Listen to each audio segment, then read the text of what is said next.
नमस्कार दोस्तों, आप सभी का एक बार फिर से स्वागत है हमारे YouTube चैनल क्रीपी नाइट्स पर। दोस्तों, आज मैं आप सभी के लिए लेकर आया हूं एक बहुत ही खौफनाक और डरावनी कहानी। आई होप दोस्तों आप सभी को ये कहानी ज़रूर पसंद आएगी। लेकिन दोस्तों, कहानी शुरू करने से पहले आप सभी से एक रिक्वेस्ट है, इस वीडियो को आप अपने तमाम दोस्तों में शेयर करें और कहानी को अंत तक पूरा सुनें।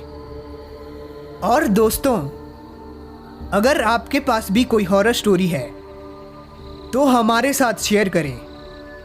तो चलिए दोस्तों, बढ़ते हैं आज की कहानी की ओर।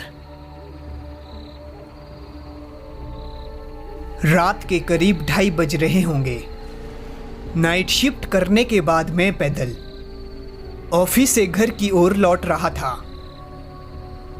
वाहन ना होने के कारण बीते 1-1.5 साल से महानगर की सुनी बियावान और लंबी सड़कें हमसाया बनकर मेरे साथ चलती है।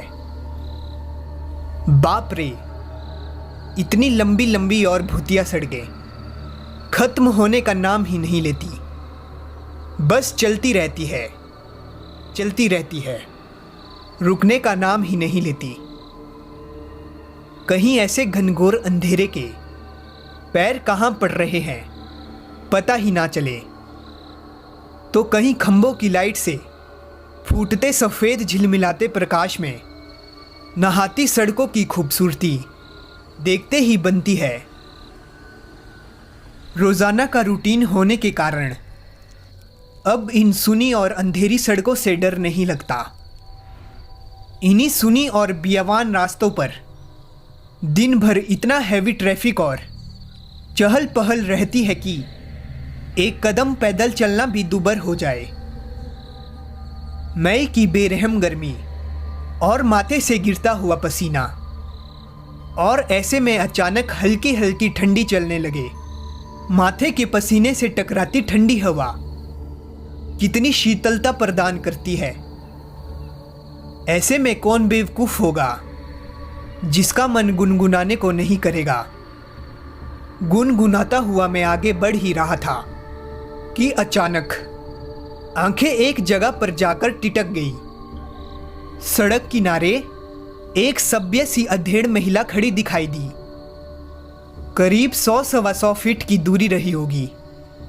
उस औरत के कंधे पर छोटा सा बैग लटका था। वहीं पैरों के पास भी एक ब्रीफकेस जमीन पर रखा दिखाई दिया। सफेद प्रिंट वाली साड़ी से जिस किरने से उसने अपना सिर ढक रखा था, उससे तो वो किसी भले घर की गृहिणी ही लग रही थी। लेकिन इतनी रात गए, वो भी शहर के भीतर से गुजरने वाले हाईवे पर, कुछ अजीब सा लगा। हो सकता है मायके या ससुराल वालों ने बस में बिठा दिया हो और किसी कारण बस लेट होने पर महिला को देर रात यहां उतरना पड़ा हो। शायद उसका घर यहीं कहीं आसपास ही होगा, या फिर शायद सवारी ऑटो या रिक्शे का इंतजार कर रही हो। लेकिन इतनी रात गए रिक्शा कहाँ मिलेगा। शायद घर का कोई परिजन गाड़ी लेकर आ रहा होगा। शायद सोचते हुए मैं उसके बहुत करीब आ गया। नज़रों से नज़रें टकराई, मगर वो ज़रा भी नहीं झपी। मेरी आंखों में बराबर देखती रही। भय का नामो निशान तक नहीं था, वरना इतनी अंधेरी और सुनी रात में एक अकेली महिला, कम से कम मुझ जैसे मवाली सरीके इंसान को देखकर तो डर ही जाए। लेकिन वो तो लगातार घूरती रही, चेहरे पर ना कोई हाव ना कोई भाव। हाँ, होठों पर मुस्कान बराबर जमी रही। मैं ही झप गया, मुझे ही नजरें हटानी पड़ी।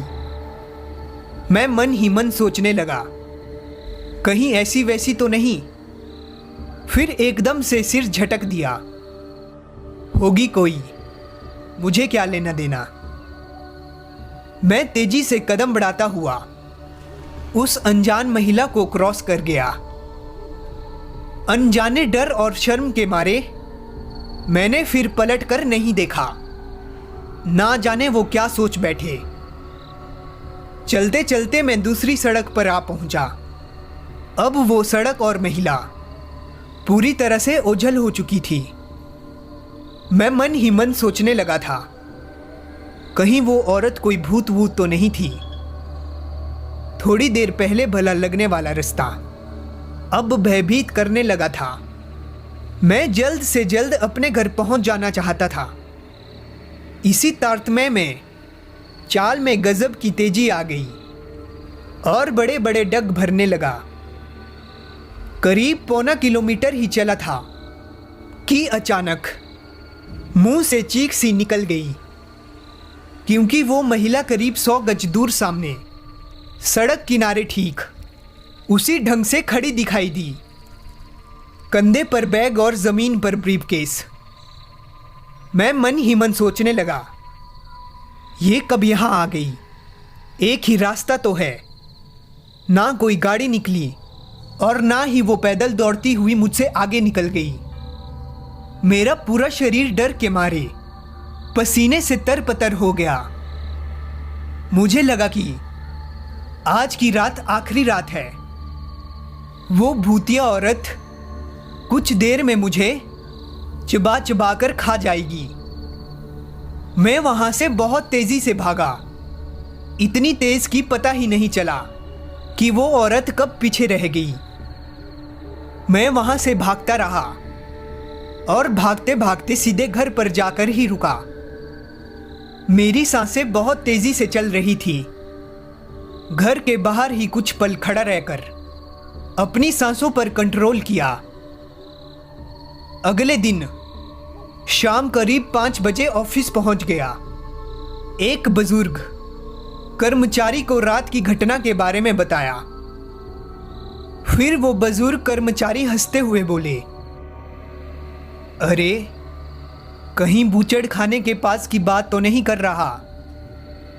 ये बात सुनकर मैं कहने लगा, बूचड़ खाना? हाँ हाँ, बूचड़ खाना, स्लाटर हाउस, जहां जानवर काटते हैं। फिर वो बुजुर्ग कर्मचारी बोले, बेटा वो सड़क बहुत खतरनाक है।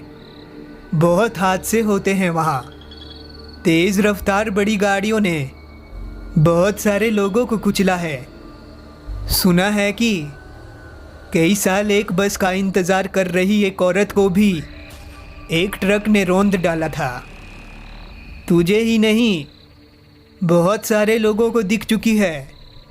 लेकिन बेटा, भली औरत की रूह लगती है, कभी किसी को नुकसान नहीं पहुंचाती। ये बात सुनकर मैं हैरान था और परेशान भी। अब कैसे निकलूंगा उस रास्ते से रात को पैदल? और एक आत्मा, औरत की रूह से आमना सामना हुआ है मेरा, वो भी भली औरत की रूह। तो दोस्तों, ये थी हमारी आज की कहानी। दोस्तों, आपको ये हॉरर स्टोरी कैसी लगी, ये हमें कमेंट करके ज़रूर बताएं। अगर आप और भी ऐसी डरावनी कहानियाँ सुनना चाहते हैं तो हमारे चैनल को सब्सक्राइब करें और बेल आइकन को ऑल पर सेलेक्ट कर लें। और दोस्तों, अगर आपके पास भी कोई हॉरर स्टोरी है और आप चाहते हैं कि मैं आपकी स्टोरी को अपनी आवाज़ दूं, तो आप हमें अपनी कहानी इंस्टा या ईमेल्स के द्वारा भेज सकते हैं।